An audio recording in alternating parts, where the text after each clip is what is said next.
Doctor Arvind Patra जिला electro homeopathy physician association secretary.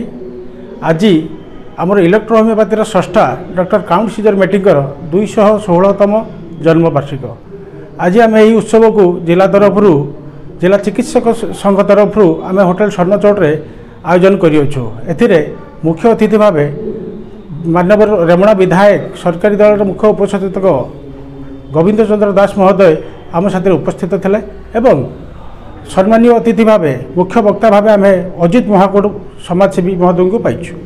आज आम ये आमर आयोजन कर जन्मोत्सव पालन कर आम चाहूँ सरकार को यही प्रस्ताव देवाई जे इलेक्ट्रो होमियोपैथी जमी अलग सिस्टम मानक आप ग्रहण करमती इलेक्ट्रो होमियोपैथी आप ग्रहण करूँ।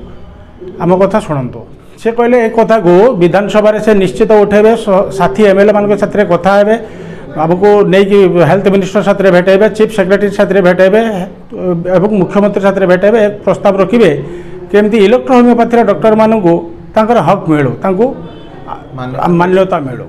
सम्मानीय मंच मो आगे समस्त नमस्कार करुँची भाषण ना आपण जो आभिमुख्य जोड़ा मो पाखे रखी निश्चित एवं चिट्ठी करें अन्य विधायक मान कहीकि प्रश्न उत्तर काल शून्यकाल रखिपर निश्चित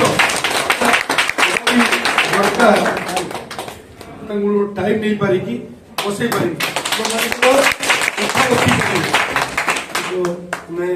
व्यवहार करना जानी ना किंतु जदि एटा ठीक थी ठीक काम कर लोकंर मु जाने ना आपण मैंने तार किसी रेकर्ड करुँच कि ना तुरंत गोटे पेसेंट को दौरान से पेसेंट रो जो रिजल्ट आसला जो रिजल्ट आसला तार वीडियो क्लिप करुँच कि ना।